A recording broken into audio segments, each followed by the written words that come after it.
Hello and welcome. Greetings.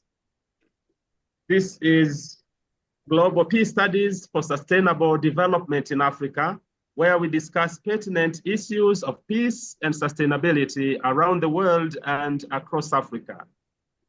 I'm George Mutalemwa, moderating this session from St. Augustine University of Tanzania in Mwanza, Tanzania.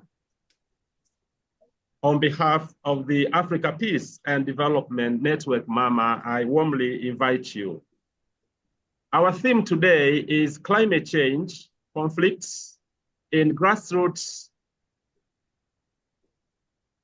communities. And our speakers, we've got two speakers today, Kundai Ngwena and MistruTesfaye.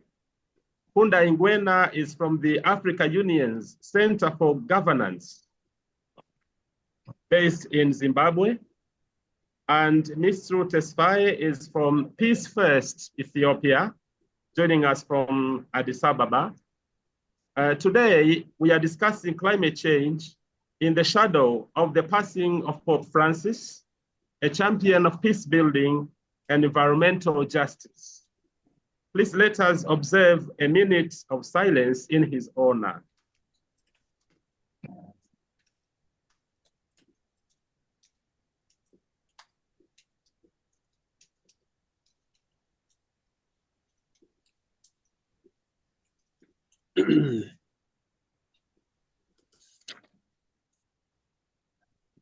Thank you very much. Now I'd like to welcome our brother and sister, Kundai and Mistru. So if Kundai, you could please start, and then Mistru will follow. And so nice to have you all. Kundai Ngwena, please. Okay, so thank you very much for joining. I'm trying to do away with the video for the sake of power, but we can proceed. So first things first, I take this as a chat, as something for us just to understand things. We will notice that from, I think, 3 years ago, going back, people thought climate change was just scientific and just dealing with communities or just raw energy. But people take climate change as also something that was responding to the stability, and that is peace and security issues, in particular peace. So it is only later that people have realized that there are conflicts centered around climate change. But the question is, where do these conflicts come from, especially within the grassroots communities? So something we need to understand is that as a result of climate change, we have been having fluctuations in terms of agricultural productivity in Africa, because 80 to 85% of the agriculture in Africa has been rain-fed. So which means when there's no rain, there's little surplus. Or maybe it's not about the little surplus, it's also about, in some areas, there's absolutely no food. Hence, then this also affects the things to do with nutrition of communities, especially at grassroots level.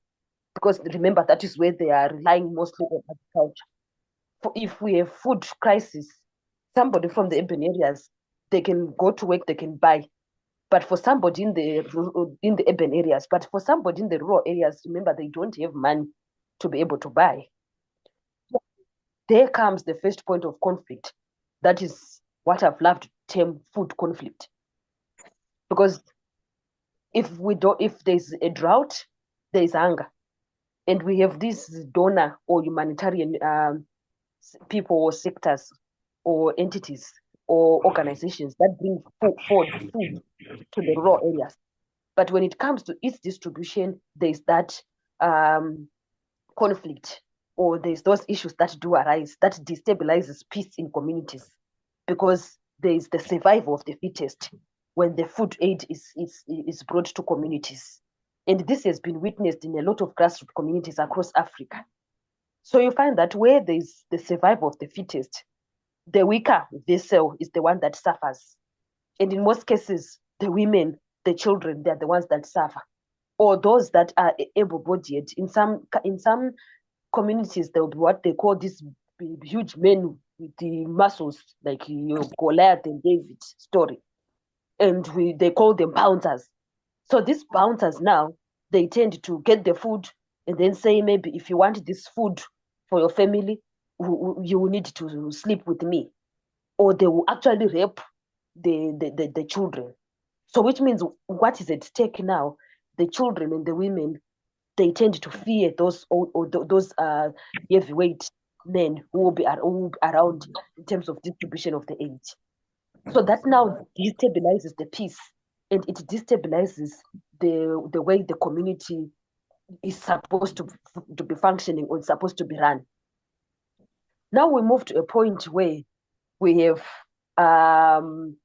where we have the drought again. It also comes down to the floods, to the water rather. Remember, in rural communities, every form of water you may need, so long you don't have a borehole, it has to be fetched elsewhere. Whether it is closer or far away, but it has to be fetched elsewhere. Water to drink, water to cook, water to wash, water to clean the house, water to every single drop of water. If you don't have a borehole in the rural areas, it has to be fetched elsewhere. But as a result of the drought, the boreholes are also running dry, which means we are now both together, those who used to have boreholes and those who don't have boreholes. So another form of conflict becomes water conflict.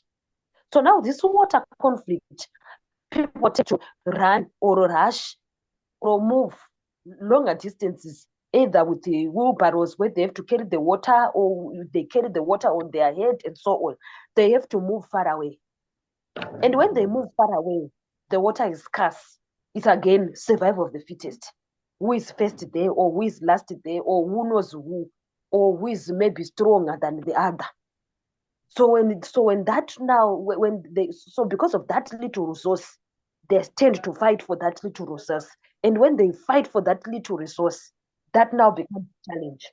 And as it becomes a challenge fighting for that little resource, it destabilizes the peace in the community. They end up being factions. They end up women being abused, children maybe being raped. It also goes down to maybe children also getting to a point where they don't have enough water within their bodies, and they are the weaker vessel. They'll be the first to be on the line. So at the end of the day, these are conflicts that we do encounter in different grassroots communities. Hence the need now to be able to then say, for us to maintain the peace and the stability, what else can we do?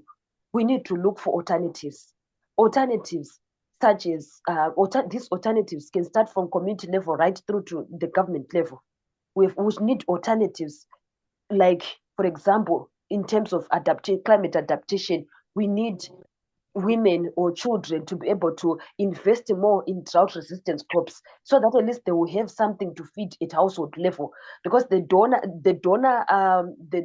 aid cannot sustain the entire family.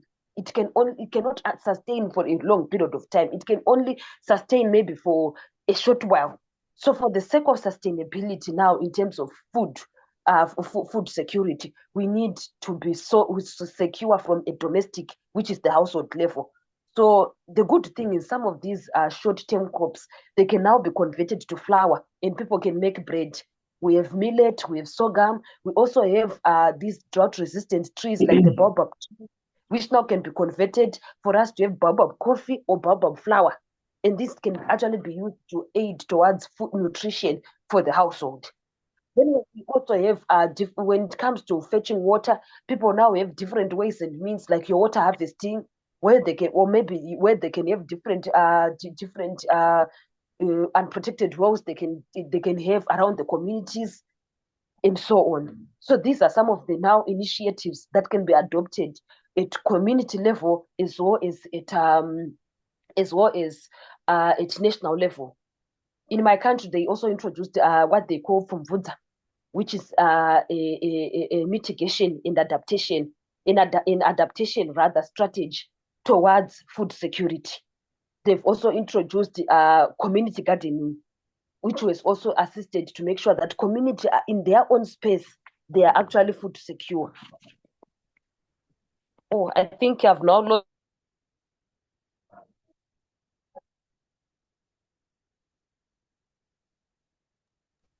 Sorry, I didn't hear the last word. Kundai? Yes, Peter, did you hear anything? We might have lost her, but I hope she will be joining us soon. She already told us she had some problems with the power. And so if I may turn to Mistru. Mistru, yes. You are welcome also to share your own angle, because I know we are discussing these issues that are so interconnected, but especially we are trying to see what we can do also as MAMA, as the Africa Peace and Development Network. Thank you so much, Mistru. Yeah, thank you, George, for this invitation and the opportunity to share you my thoughts. As earlier mentioned, it's very common to hear about wars and conflict across the globe, especially on the continent of Africa. War and conflict are our present-day realities. And in a country like ours, peace building is crucial, and we need a partnership and collaboration with Mama Africa. And I couldn't find a good name that brings peace and development for the name Africa Peace Development Network. So my wish is to bring Mama Africa in Ethiopia to be in the capital of Africa, to collaborate, to organize other peace organization, all African peace organization, all African peace development organization, and all African development supporters, whether you name it, China, France, Great Britain, USA, United Arab Emirates, whatever you call it.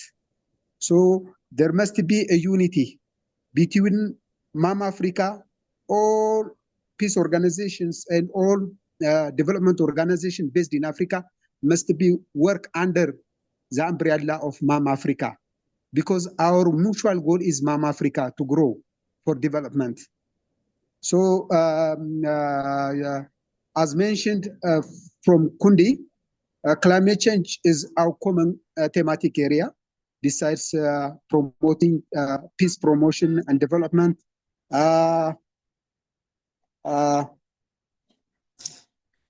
peace building, focusing on women and youth, and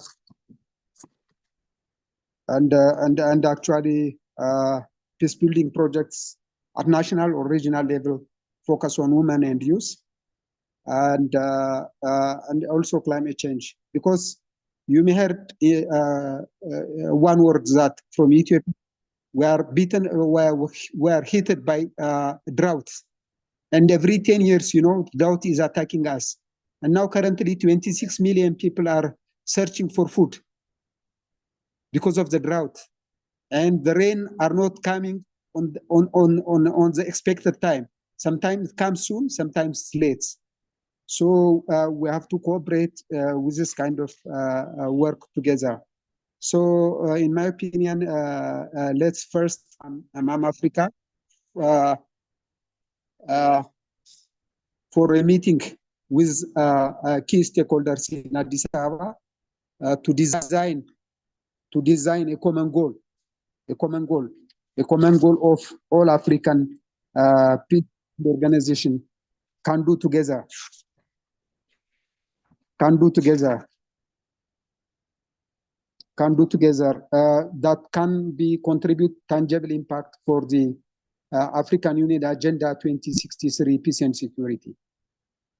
So my suggestion is plan to come on 21 September. That is the International World Peace Day.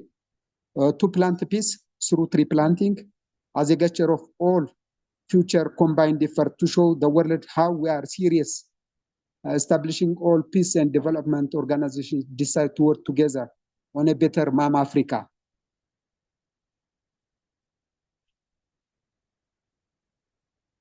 So trust me, there is no name representing Africa Africa Peace and Development Organization, Mama Africa. I couldn't find any name that fits for the peace and development of Africa. So you are in the right place. I know Tanzania is one of the peaceful countries indicated by the Peace Index country, but you have to bring your office in Addis Ababa because the 136 embassies are based in Addis Ababa, and Addis Ababa is the capital of Africa. You guys have more access for collaboration and partnership and networking on peace and development agenda. That's my burning desire to share for Mama Africa.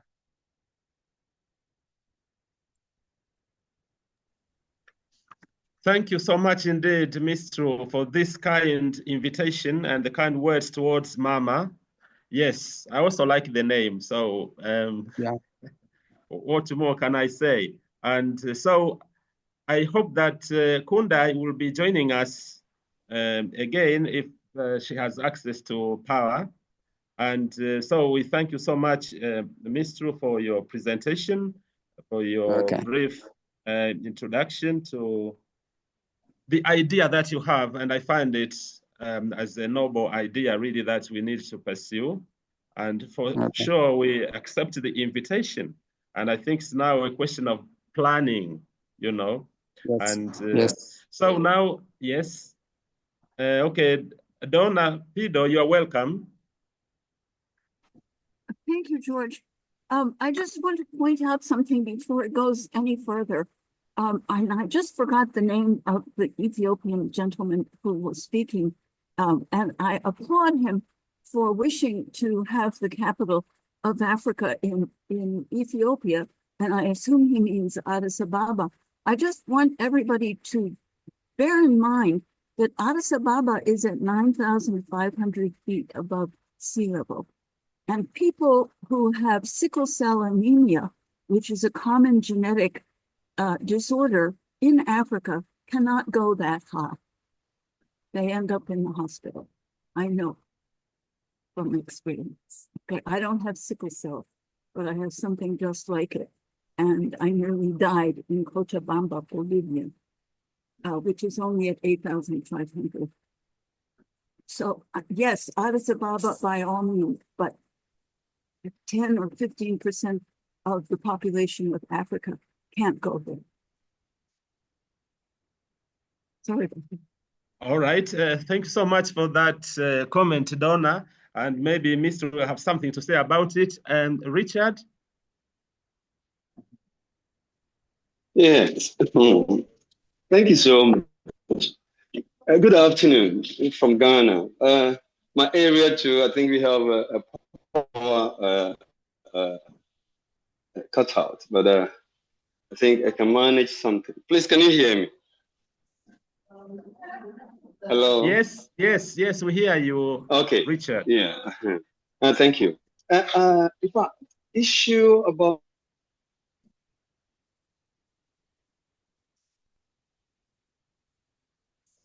think of it. Anyway, I believe there are experts in that area.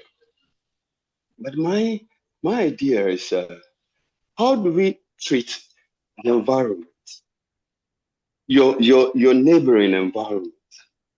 How do you respond to certain challenges? You as a person, before it gets to that higher level. But you cannot maybe you cannot neglect your own area. For example, maybe cleaning or weeding, maybe putting things in order, making your area a bit healthy. Then you go higher. You cannot jump from there and then come to maybe a huge meeting on climate change. One thing I've noticed is that even a little plant, tree that is closer to you has a language and understands you as a person, what you say. So how do we treat them? How do you relate with them if actually we want to tackle the climate change? You see, I once I noticed something that ordinary ordinary water, pipe-borne water. When you have a pipe in your house and you maltreat it, you filter you filter it anyhow. You allow children to use it anyhow. You don't even use it yourself. You prefer using outside treated waters. Later you realize your tap not coming. I've realized this. I've studied this and then seen it. So issue of climate change basically relates with our relationship with environment around us as the individual. So I think when we know what goes in there, then before we come together as a huge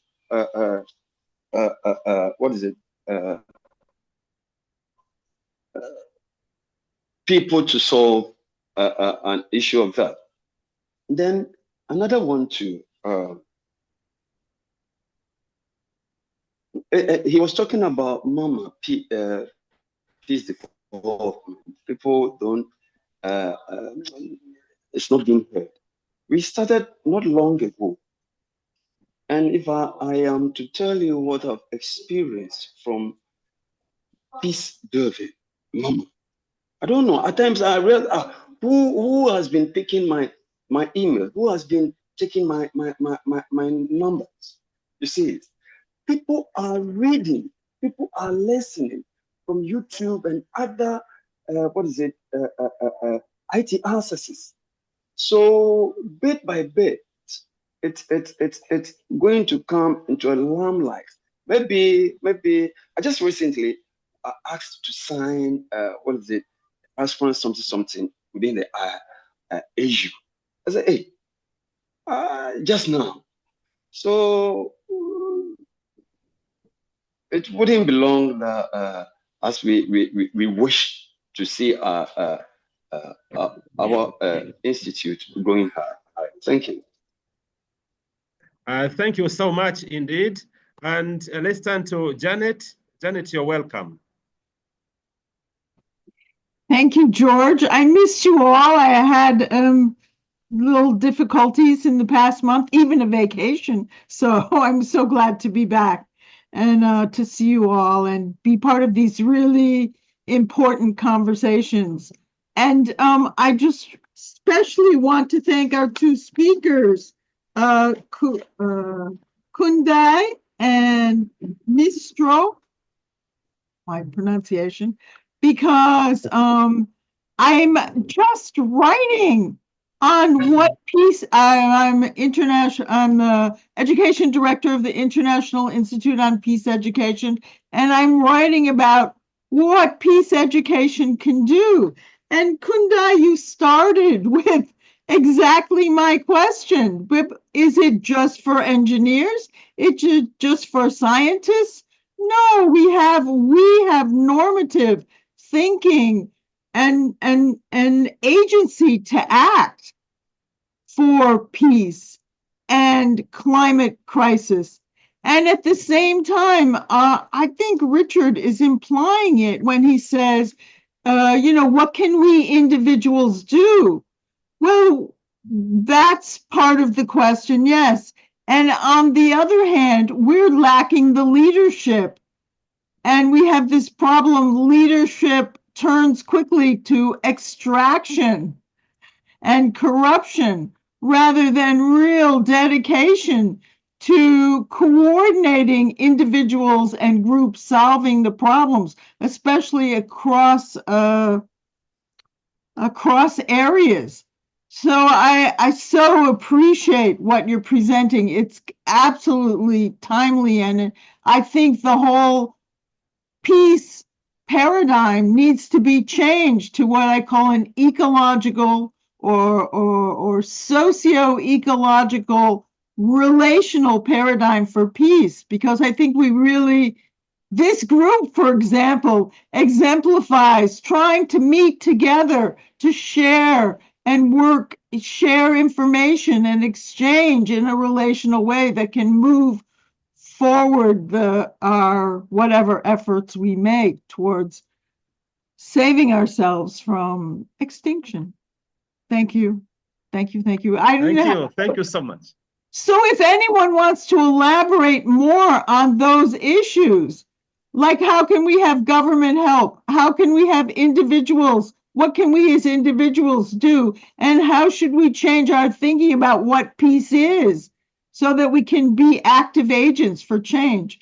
I invite that now. Thank you, George. Wonderful, wonderful. Thank you so much. Thank you so much indeed, Janet. And Mistru, maybe you'd like to respond to some of the comments and questions? Yes, I can respond to Janet. She's asking about peace education in the schools, you know. That's why we Africans must unite to have one curriculum in Africa where we can add peace education values to our schools. You know, when we are making Africa curriculum one curriculum for Africa, we can add peace education in the schools. Now, when you see different countries, including my country, we have different curriculum. Even in town, in Addis Ababa, the capital of Africa, there are a lot of different curriculums when you are going into different schools. So my response to her, to Janet, is we have to make one curriculum, African curriculum, one curriculum, which we can add peace education in the schools. Also, schools are the easy way that we can strengthen the promotion of peace. You can take an example, the sport field, you know. If I bring Messi to Ethiopia, you know, I can unite all over the country in one day because half of the population love Messi from their heart, you know. So we can use the sport in the schools, we can use peace education in the schools where we can make a better Africa for peace. And the other, the previous question is why we need to be in Addis Ababa, why we need to bring Mama Africa in Addis Ababa is because there is a setting agenda that in 2063, Africa will have its own peace. So in order to work together side by side with the African Union, who is the key stakeholder of peace and development, we African Peace and Development Organizations through Mama Africa must strengthen in one. It does not necessarily to open Mama Africa head office and to bring all the staff there. You might have Elias in office, you know, Elias in office where you can discuss, you can meet day by day the key stakeholders, you know. So that's my response. Yeah. Janet, please. I really appreciate your response, Mistru. And I see that you're coming from the power relations point of view, because in power relations, peace and education and individuals are not counted as important. And so peace is quickly reduced, which I appreciate. The idea of peace education throughout the school system. I really agree with that. And also, I think my agenda is to help adults learn peace education. And so I call it public peace education, educating the public for a culture of peace and how we as, you know, grown up, it's not just a matter of being, you know, growing up as with our children, but as grown-ups, we have many ways of thinking and acting that need to be changed, and we need much more means and practices and coordinations on the non-governmental level, as well as on the governmental and the supra-governmental level, like African Union. I think all those levels are important. So I advocate for public peace education for adults because we have a lot to learn on how to address these crises we face.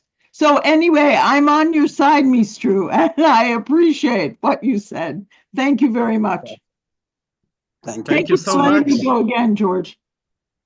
Thank you. Thank you. Okay. And Donna, would you like to say something more? It might be better if I don't say anything at all, but I must bring gender into this. I've already brought sickle cell anemia in.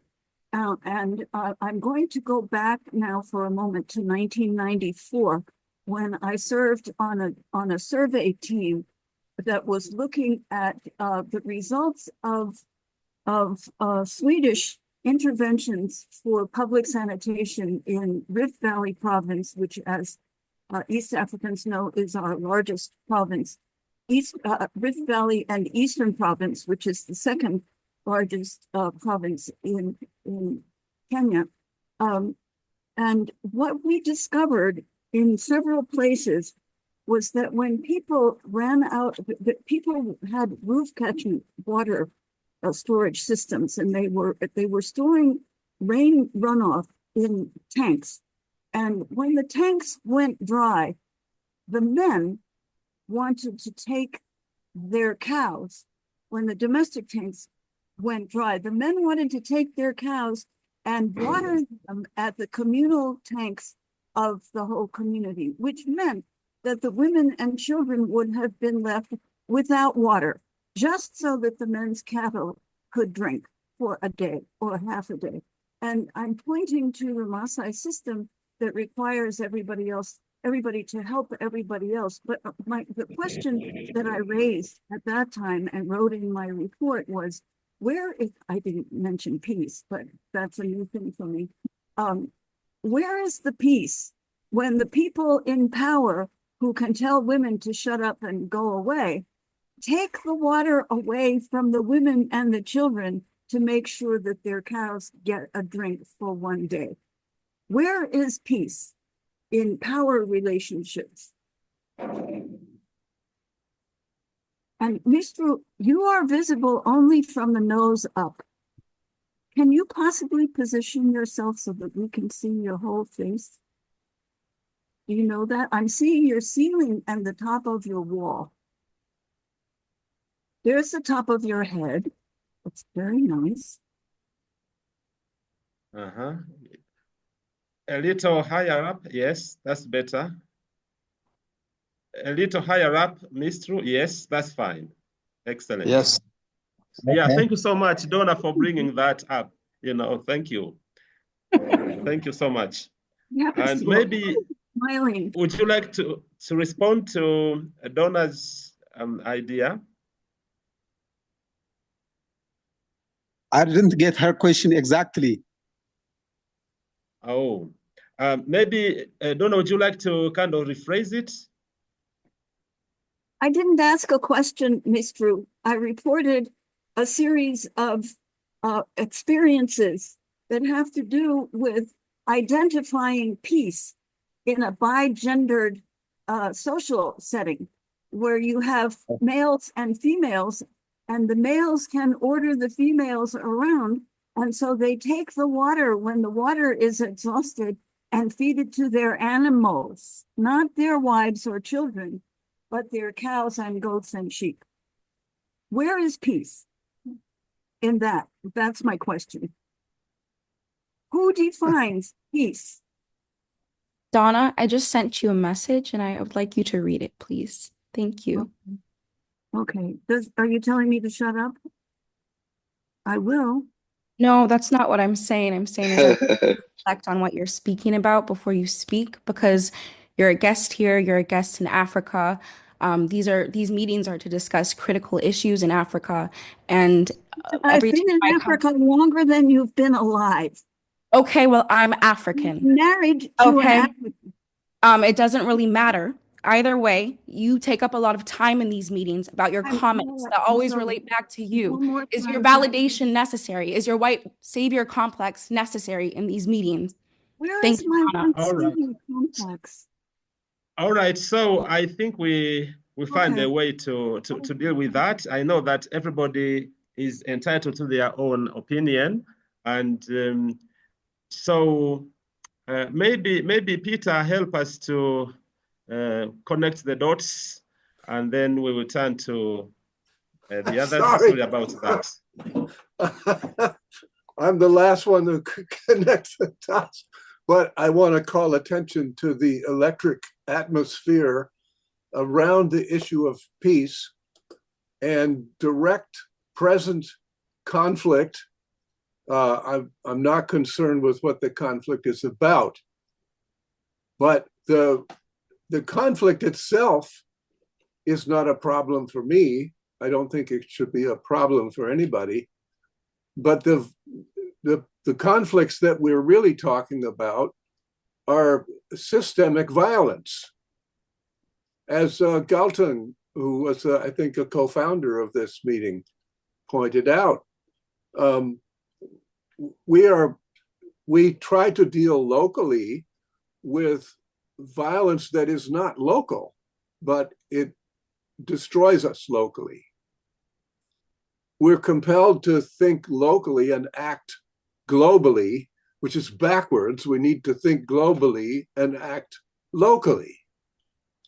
But we're not built that way. So this is wonderful. You know, Amani is forthright about exactly what's going on in her view right now, as is Donna. And they exist in the same space now because it's not Africa that we're in, it's Zoom world, which is a part of global reality, but it is not the whole world. Each of us lives in the world of our perceptions. We have our worldview, and then we are coming together as images the size of a postage stamp.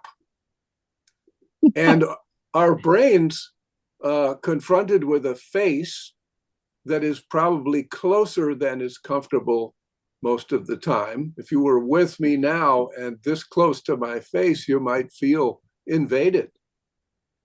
So we're dealing with so many complexities here, and we respond as if it was just ordinary life. It's not very ordinary right now. In my country, in the United States, we're terrified. Everyone I know is in a state of upset and danger, and it affects our nervous systems.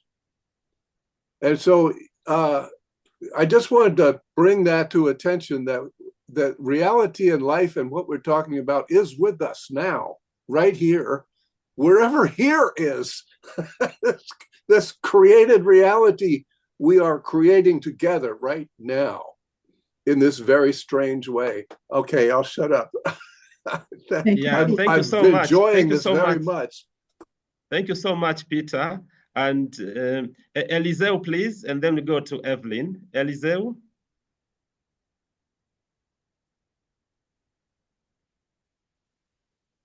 Good afternoon to you all, depending on the place, hour, where you might be found. I would like to thank the presenter for the wonderful presentation, Mr. Mistru. And I would like also to thank Peter Barros for his exposition, because it seems it is where I wanted to start from. When Mistru was talking about having one curriculum for Africa, I was quite attentive to hear maybe what are the foundations, the basis on which this one curriculum must be based on. I didn't hear, maybe it might react later on, because on my view, I see the diversity of the contributions that we bring coming from different problems that we as Africans face from the different angles of the continent.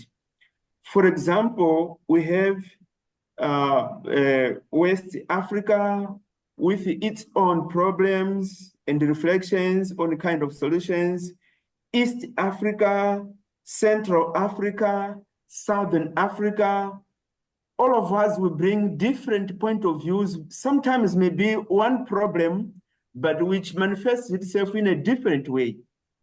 Some people, some places, some cultures are more developed in kind of solutions to certain problems, while other places, we have not yet even started to engaging ourselves in giving answers to those solutions.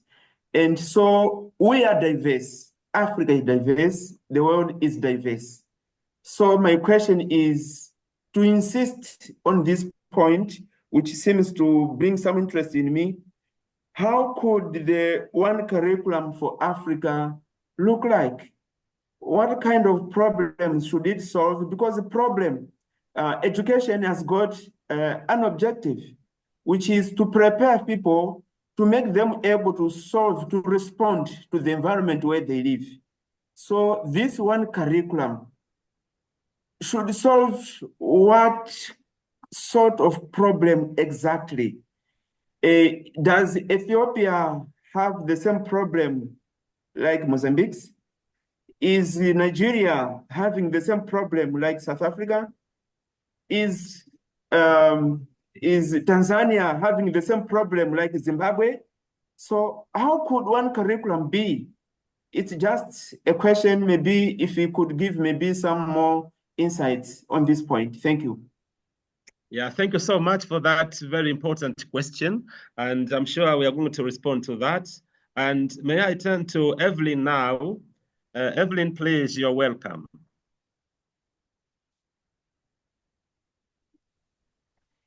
Thank you very much.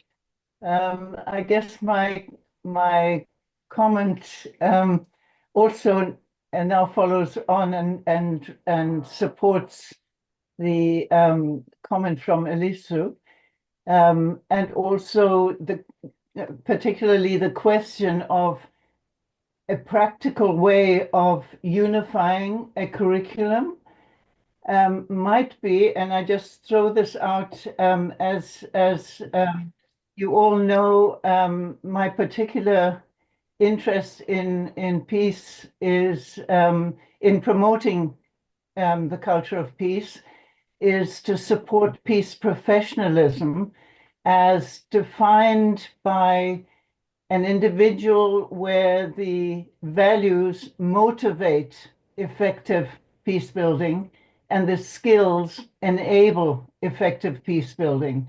So if one takes it, and I guess to narrow, not to narrow, but to make an even finer point, building on Peter's point. Sorry, I'm being a little, got a lot of ideas in my head and I'm being a little incoherent here. Bottom line is Peter mentioned that we need to think globally, act locally. And I believe the act locally means act individually as well. In terms of acting individually, we are promoting a process whereby the individual can reflect internally as well when they decide to do peace building. What values, what is it that prompts them to act in the peace field? And what skills, what is it that they bring in terms of skills to put that into practice? And on May 26th, we are going to be holding a session which will hopefully ask individuals around the table here, what do they believe are the key human values that promote, that influence your peace building? And what do you think are the key skills that enable peace building? Each bringing that to that discussion, your particular perspective.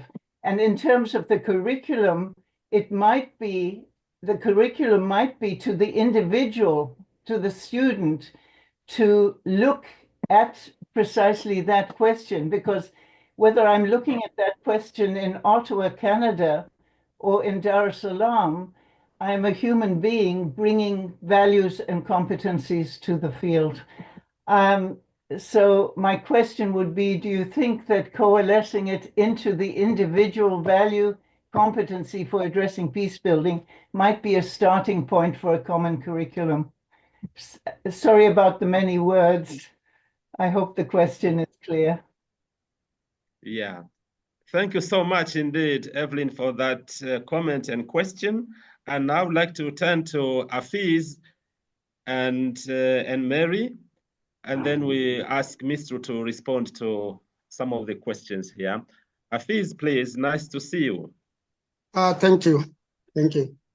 My contribution based on what Eliseo just proposed, that is it possible for us to have a unified curriculum? If we can be put together as an Africa, it means there must be some common ground of problem and challenges that we are facing.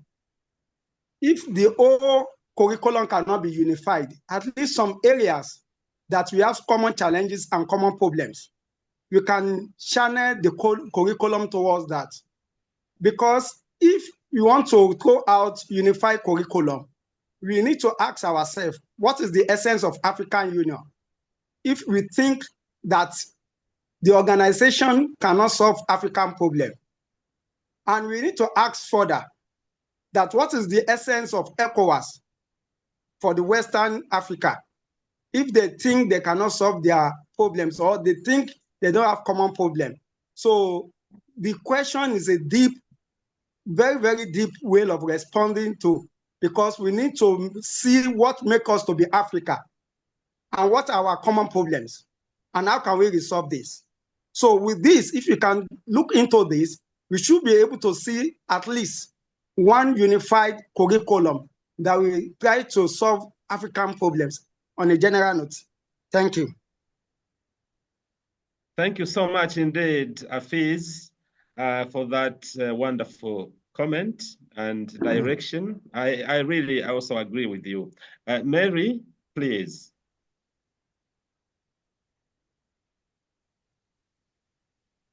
Mary, you are muted, or your microphone is not working. Did you hear me? Yes. Could you please speak a bit louder? Okay, because tonight my phone have a big problem here. Okay. Yeah. Okay. I'm very enjoying tonight's topic because China spent for 30 or 40 years to become rich, and the pollution that is a very, very big problem. I experienced my daughter. That time she is about 3 or 4 years old. She can't breathe. She can to the doctor. The doctor told me, leave the place, go and this is the best. I can't leave the country because I'm Chinese. I no money to leave the country. I have to stay in my hometown, stay Beijing. I experienced, I told the Africa is government that is very important for this problem, save the problem, because in China, government closed factories that caused the pollution. Many factories closed and forbidden the car around the city, and many people lost their job. It's not good for the how do I say? It's a low levels the business, and if the business and make the pollution, government closed it very seriously. Now the air is better in Beijing, in my hometown Qingdao, and I think its government is very important. It's not private, but it's not just people. People, they want money, I also want money. They want to earn money, have a better life. They do something, maybe pollution. It's normal. They want good life. But government have power to stop it. I've experienced, about 6 years, 7 years, I can't live here. I can't sleep. I can't breathe. I can't do anything. My home every day, I have air clean machine every day. I put more water in my room, but I also can't breathe. It's terrible feeling. Government very important for this problem. I think, yeah. All right. Thank you so much, Mary. And maybe, Mr. You may respond to some of the questions and comments. To my understanding, you know, the identifying the root cause of conflict as a priority thing. For example, if you take my country, Ethiopia, the reason of the conflict we know so far is power. And natural resource is the second case. We have been visiting in the remote areas. When you are asking the farmers, you know, in some cases, they are fighting one another with the case of tribe. And sometimes with the natural resource, how to use their land in common. For example, in South areas, where we found different communities who have different background, they are fighting all the time, using how to using their land. And then one of the organization who took us there for lecture is asking the community to use that land for a common pasture land where the animals can go peacefully to graze their lands. You know, so for me, my wish for Mama Africa to come to in the table is for the benefit of Africa, to promote a culture of peace and tolerance. We Africans have a good example. If you take Madagascar, Botswana, Ghana, Zambia, Namibia, Tanzania, Sierra Leone, Angola, they are well peaceful countries which can share their experiences to the rest of less conflict countries like South Sudan, Democratic Republic of Congo. So we have our own reason why Mama Africa come to the center of Africa Union in Addis Ababa, where you can open the discussion or the forum to bring different countries to share us their practical experience. And you know, the least peaceful countries can also travel to learn from peaceful countries like the one that I have earlier mentioned called Madagascar and Botswana. So in Africa, I can understand that the root cause of the conflict, it might be different from different continents, from Ethiopia to another countries. And that's my response, actually. So far, I understand. Thank you very much indeed, Mistru. And I don't seem to see another hand, but maybe it's because we are taking in a lot of information. But really the idea of inviting us to Ethiopia, of course, is for a meeting. And I'm sure somebody else can also invite us in South Africa, in Kenya, in Nigeria, in Ghana, in wherever, you know, even outside Africa, of course, because, you know, we are living in this moment and we are global. And therefore, you can also invite us to New York, why not, or Vermont, or in Australia, you know. I mean, China, you know, the world is open and we are open also for it. Now, talking about this question of curriculum, I was lucky also to be involved in some discussions about a curriculum for Africa on peace. In 2017, I was elected executive secretary of the Association of Catholic Universities in Africa and Madagascar. And this was a general assembly of the vice chancellors and presidents of universities, Catholic universities in Africa, who really appointed me to this position. And one of the ideas that was important for them, in fact, was the resolution number 1, that all Catholic universities and higher institutes of higher learning should have a program or a department of peace studies because of the conflicts that we have in Africa, et cetera, et cetera. Now, of course, that was really at the level of ideas, but execution implementation became so difficult. I mean, this is going to be, I don't know, to last for how long? that we haven't been able to make sure that all higher learning institutions have got a department of peace studies or even a subject. And actually, we didn't even end at a higher level only at universities. We also talked about secondary schools, even primary schools, even actually nursery schools. The children, they should really, as long as they can understand, learn about peace, you know. So I think what, Mr. you are talking about today is really crucial and it's at the heart of the beginning of this. Now, I, for one, wasn't an expert in peace studies. I still am not an expert, for sure. I'm learning every Wednesday. You know, thank you for being my teachers, all of you.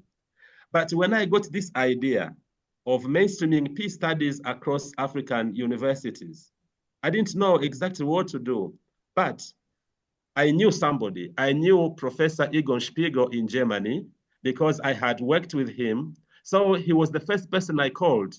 I've got this idea. And so what can we do, you know, about it? Then he said, you know, why can't you come to Germany and we discuss this? So Egon invited me through the University of Fechter and also invited Professor Liu Cheng from Nanjing University in China. So we had this discussion, like how do we proceed? We should have conferences, we should have seminars, we should publish, etc. And then of course we thought, this is not enough. We also need somebody else. So we invited Professor Lester Kurtz. And so the four of us really became the founding members to work on this. And that's how we invited everybody also later on. And we are glad that you've been so marvelous, so kind to be with us. And therefore today we plan together, whether we say, let's go to Ethiopia or go to Mwanza or wherever, it's us now to decide. The Africa Peace and Development Network. And we call this program Global Peace Studies, also meaning that everybody is definitely welcome. We are all at home here in this global world of ours. So that's also a bit of background to how we started. And you can also help us to move forward now. What will the future be for us? What impact can we have? Because normally we really end at the level of discussion, talking, however important it is, but we also need to solve some problems, you know, work with people. So at international level, at local level, at individual level, and see how we can make our world better and everybody dignified. So thank you so much indeed. I can see also Norbert and Evelyn. So Norbert, please, could you make your comment or ask your question?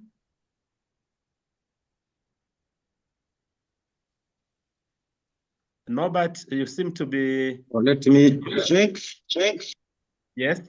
Yes, thank you. Thank you very much. I thank Mr. for his presentation. I also enjoyed the contribution from other participants.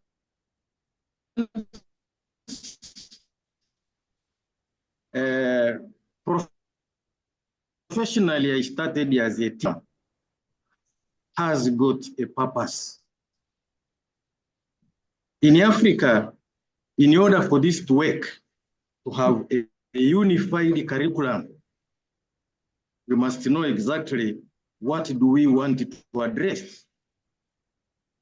Here in Tanzania, for those who are aware of it, wherever there is a new issues coming up at a national level, we go back and change the curriculum. I understand the issues of HIV and AIDS. I understand the issues of environment. I understand the issues of poverty. I understand the issues of knowing the history of Tanzania. So everything, wherever something new comes up, we tend to change the curriculum. But for Africa, the pertinent thing, and which cut across all the countries, regardless of the region, is the issue of peace. Peace is needed everywhere. Each country needs peace. Every single person needs peace. So, to me, I would suggest if we want to have effective peace building, we can have a unified curriculum for peace building in Africa. So we deal with a particular issue on peace, because we can do this in piecemeal. Because others, they might think that without peace, you cannot work even in farms. You cannot work anywhere, because economy is depending on peace. So these particular regional blocks, to me and my understanding and my experience, is that it has been hijacked by politicians. So the core, the fundamental issues have been left out. So we need also these movements, so as to say, what unifies us as Africa is the issue of peace and security. I remember some years back when Mwalimu Nyerere was talking of independence, and he said, we will not have secured independence if all other countries are not independent. And this was now. We see there are a lot of instabilities. So we can have a unified curriculum for peace building. But before we roll out, it can be tested. It can be tested in ECOWAS region, or in East Africa region, or in IGAD region. And then, if it works, then we roll out. These are my observations. Thank you very much. Thank you so much indeed. Let me turn to Alimi. Alimi, you are welcome, and then we will move forward. Thanks. All right. Thank you, Professor George, and thank you, Nobel, for enlightening us and sharing your insight. Can you hear me? Yes, yes, we hear you. Yes, I'll be, my name is Ali Misalifu, joining from Lagos, but originally from the Republic of Benin. So I'm training to become a lawyer in Nigeria, and basically I'm involved in the, I'm the co-lead of the Impact Coalition for Future Generations. So I'll be speaking from the lens of future generations as regards peace. So peace has been missing since the beginning of humanity on the planet. So why is peace still the missing piece in all the puzzle of human dealing? So this conversation, I would recommend that it's centered, around young people, because we need to start building peace from a kind of intergenerational lens, and it also has to be intergenerational. For instance, we cannot be talking about peace in Africa when our partners in the US are talking about inciting war somewhere in Africa, or maybe our partners in Japan are thinking about, strategic, health somewhere in Sudan, and based on that, they incite conflict. These are just example I'm picking out. So that doesn't definitely mean that Japan is having strategic interest on inciting wars. But these are real politics that we need to look into account and start to build peace from a kind of intergenerational and intragenerational perspective. For instance, the UN Secretary General will be, calling for, what do we say? Will be, nominating, appointing, that's the word I was looking for, a UN special envoy for future generations. So if we as peace professionals, we try to look at peace building from intragenerational and intergenerational lens, then that means we are taking a kind of globalistic and at the same time local, approach to solving peace issue. Let's go back to Palestine and Israel. It's almost years, centuries that the war is going on. So if it has been a kind of approach in Israel and in Palestine that, oh, this peace has to be two ways, not just being that, okay, when Israel attack Palestine, Palestinians will be retaliating. It's going to be a kind of intergenerational hell that we are seeing in the Middle East, where, the communication about peace is not in sync with, the peace that is required in both angles. So these are a few examples I have from my own end. And very importantly, I think that young people need to be part of this conversation across the globe, not just Africa. Peace cannot be maintained when only peace is happening in Africa. We have the global Africa diaspora. So when there is peace missing, even in Canada today, it will definitely affect Africa. When there is no peace in Sudan, for instance, it's going to have some impact in Europe, some impact in the US and China, of course. So that is why we need to look at that from the perspective of intergeneration, between generations and across generations. Thank you very much, Prof. And thank you for others for your input. Yeah, thank you so much indeed. So let's turn to Janet and then Peter. Thank you, George, for inviting me to speak again. And I'm picking up on something probably you, but other people said. We could have a session, like we could follow up Evelyn's session of discussion with another session that has us speaking briefly about what we're getting out of these sessions and how we're applying them to our peace work. That's it. That's my suggestion for a special kind of session that invites all the voices. And I could help moderate it if you want. Yes. In fact, I was about to ask you to do that. So please, now we keep that in mind. Thank you so much indeed, Janet. And yeah, thank you so much, Evelyn, for organizing that. So Peter, please. Yes, I'm embarrassed to take up so much time, but I need to report that this weekend we have learned that the US administration is actively attempting to change the curriculum here from higher education to elementary school, and including museums.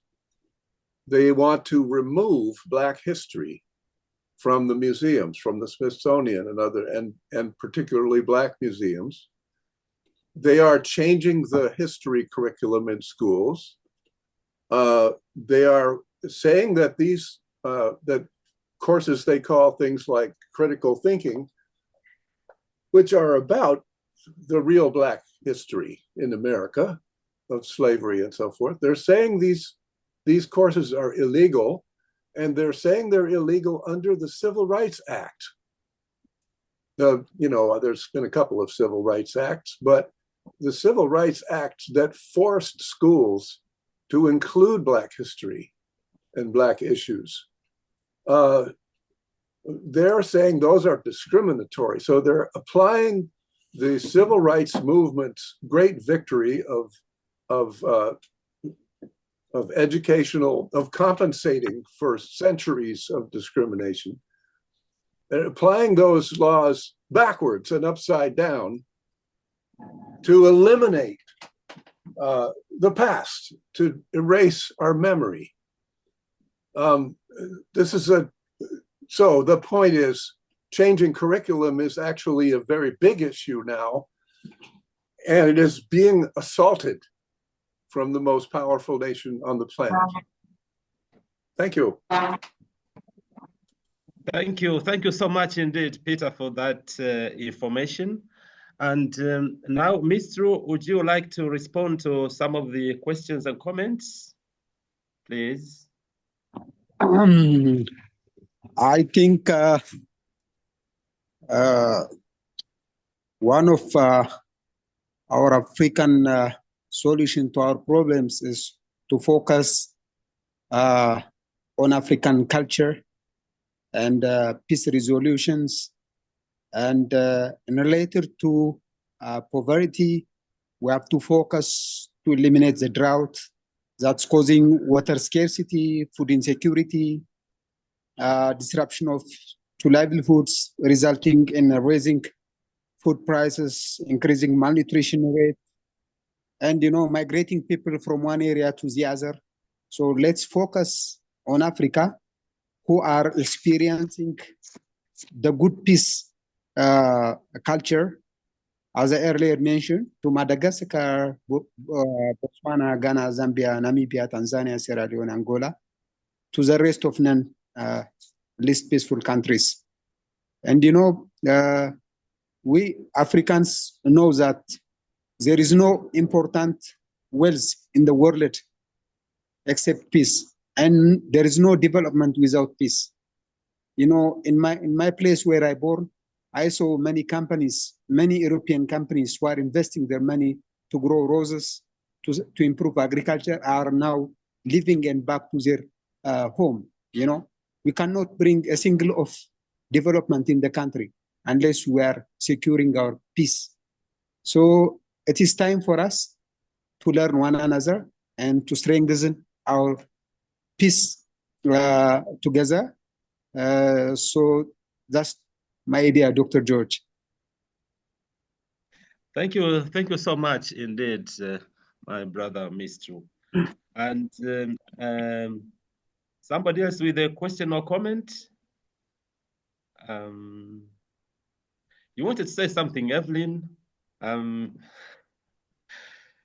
If you still want to do so, please do.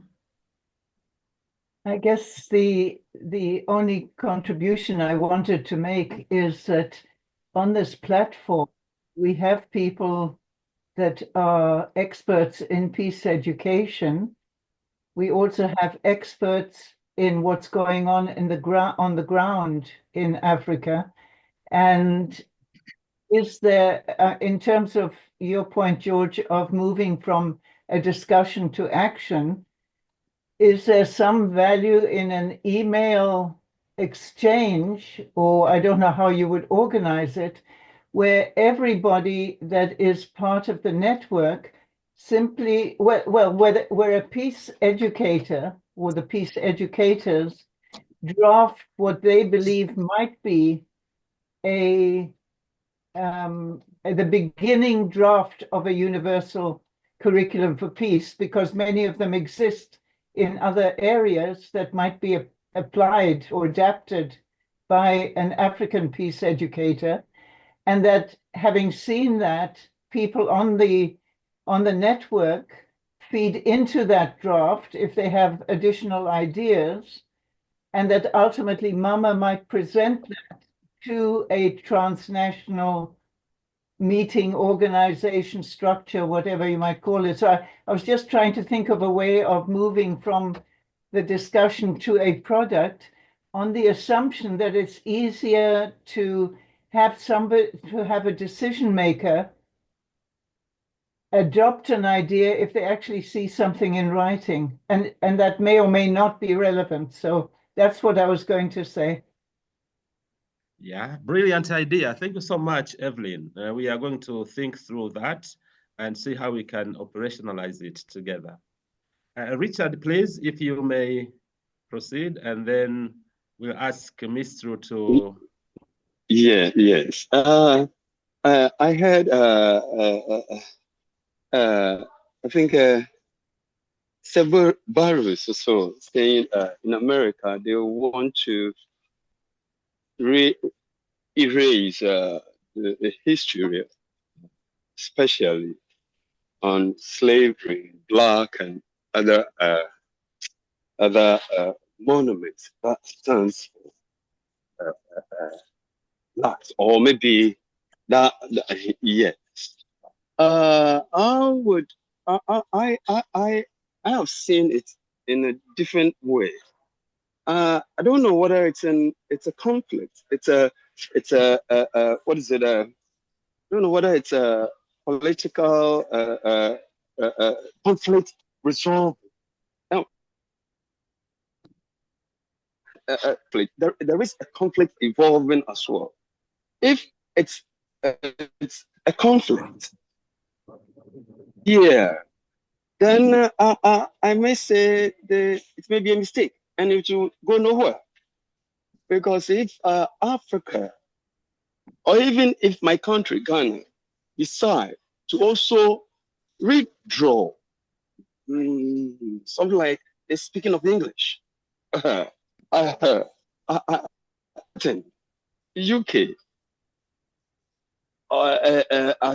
Britain, US.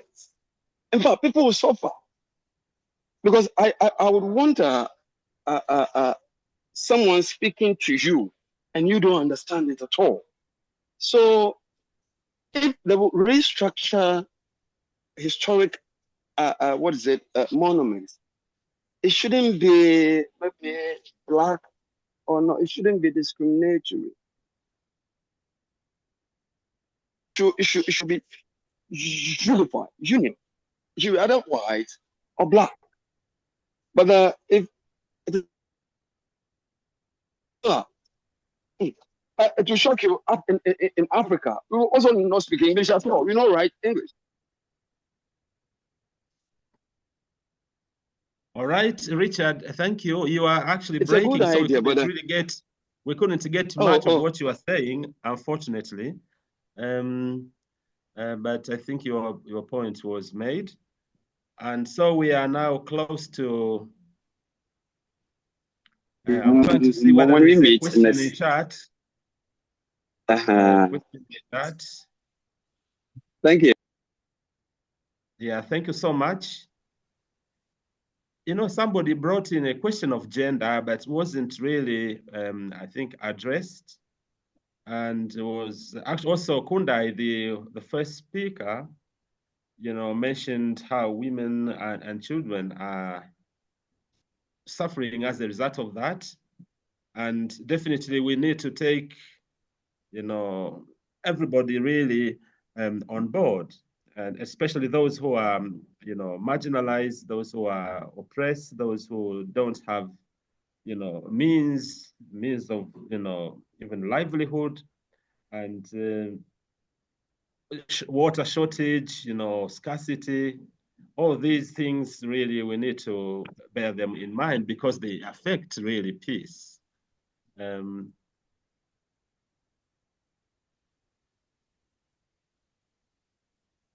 So I don't seem to see another question or comment. You want to say something, Janet? Yeah, I can't find the. Okay, I wanted to point out that I've been using the closed caption on my computer, and that's really helping me understand different voices and accents in reception. So I just wanted to point that out. And I really love Evelyn's idea because, you know, there have been a lot of documents like this that have been written. For example, the Earth Charter was organized by civil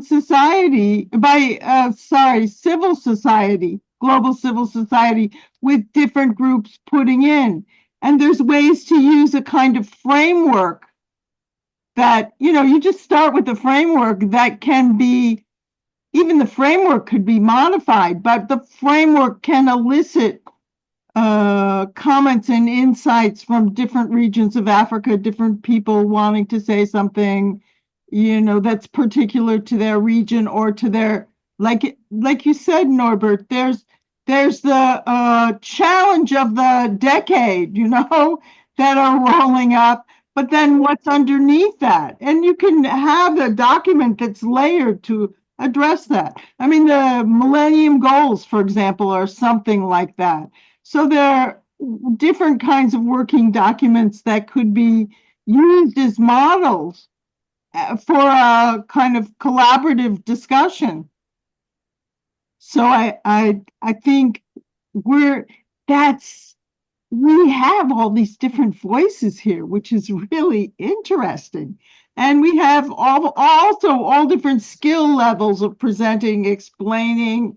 We have, you know, the large picture, the small picture, the on the ground picture, like the indigenous perspective that Kundai gave, and then the superordinate, you know, Pan-African perspective. So how do we fill in those two things? That might be the question too. What are the peace perspectives we could gather like that?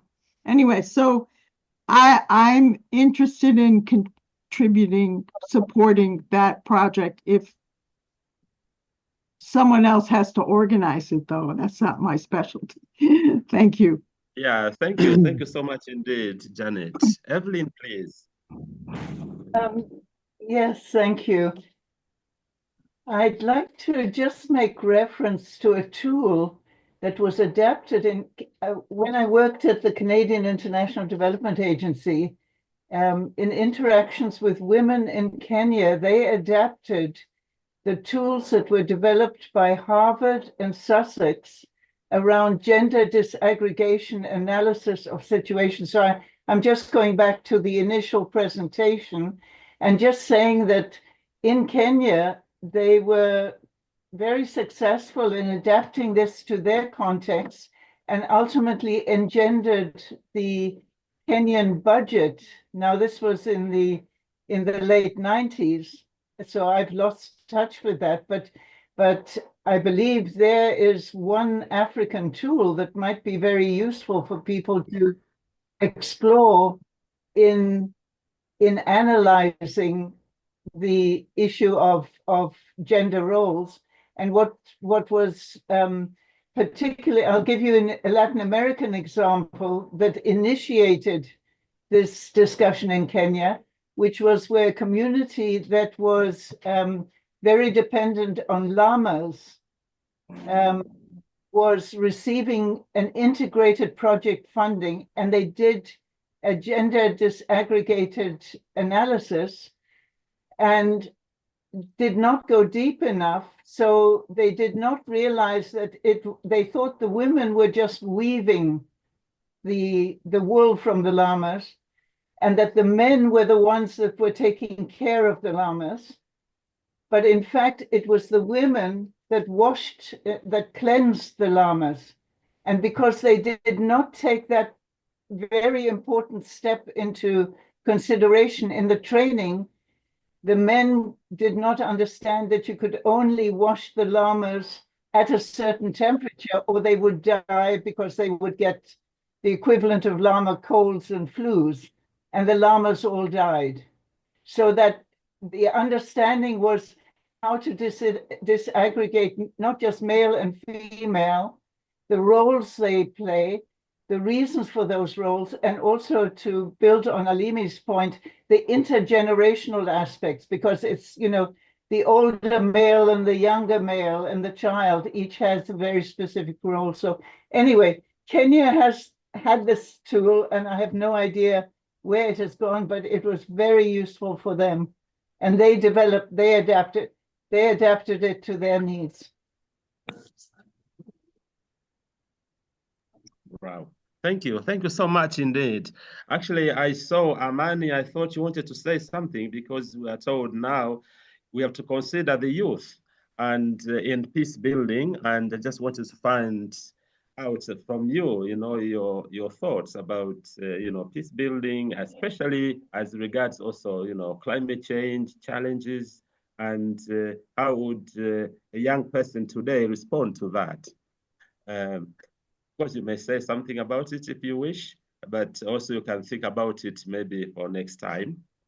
But this has been really a wonderful webinar, excellent discussion. And I think we need to further this discussion and see, how also practical we can make it. I think this has been like an amazing opportunity for me to just be able to listen. Just coming the past few weeks, I've learned so much. I have so many notes on my computer now. And it's just like really refreshing to have so many different perspectives. And as you guys have said, there's really a lot of diversity here that we don't get anywhere else when it comes to, different scholars from different African regions. 100 years ago, even this would have been incredible.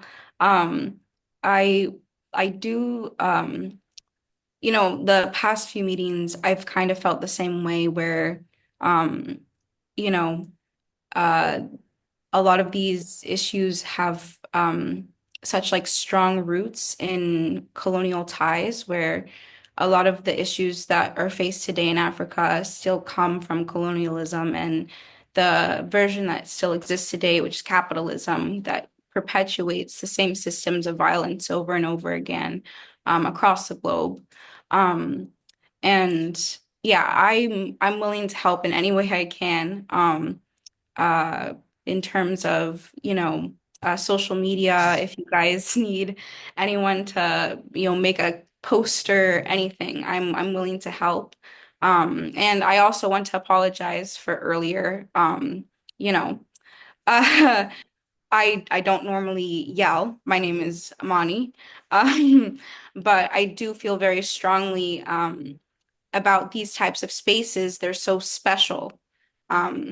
And, I feel like we have to protect that. In order to do that, we have to have uncomfortable conversations and uncomfortable confrontations, not only with each other sometimes, but within ourselves. Because if we dilute our work, our peace studies work, with, violence within ourselves, then it can, affect that long-term outcomes of what we're doing outwardly, if we're not taking care to reflect of what's inside of us. So thank you so much again. Yeah, thank you. Thank you so much indeed, Amani. Thank you and welcome back again and again. And now it's Mistru. I would like to ask you to say your final word for us. And for sure, we're looking forward to coming to Addis. Mistru? Yes. I think I'll just share now so we're in advance ready for Mistru? Yes, Dr. George. Yes, please go ahead. Yeah, so I need to be our next plan to design how to bring MAM Africa with other stakeholders. And we can ask support from our partners. We have actually more than 9 partners globally. ICP, International City of Peace, is the one who is uniting cities of peace in the world. They told me that they are reached connecting peace cities, more than 700 cities. And International Peace Bureau, the one who is located in Germany and Switzerland, is supporting us in peace promotion. So we have to approach them for our upcoming seminars to be held in Addis Ababa, might be in a Sky Hotel or Hilton Cambi. So we have to, our next step will be our stakeholder mapping. Who can be invited and who can cover, because some of the participants might not cover the expense. In this case, some countries might support us, like because we are talking about the peace agenda on table. Denmark, Australia, New Zealand, Portugal, maybe Singapore, Slovenia, Ireland, Switzerland, Canada might be one of the sponsors who can be supporting us, our upcoming seminars. This is just my personal suggestion. So, Dr. George, once we are finished our stakeholder mapping, we can send different application letters for our stakeholders. And then on the coming September 21, we can be have our own first meeting in Addis Ababa. And we can travel 1 hour flight from Addis to Bada, where we can plant our seeds, our plant trees by the Nile River. Because the Nile River is, by chance in Bada, there is an Nile Initiative office where we can organize at least 11 countries, so that we can set up an agenda that water conflict cannot be a more easily agenda that we Africans can solve by ourselves. Wow. Thank you. Thank you so much indeed, Mistru. Thank you, everyone, really, for your time, for your openness, for your discussion. And I'm sure we are all working towards peace building, even if we use different words or, sometimes we get emotional, but we are all in to really work for the common good of everybody and also of our Mother Earth. Thank you very much indeed, and all the best. See you next Wednesday. Bye-bye for now. Bye-bye, Dr. George. Bye-bye.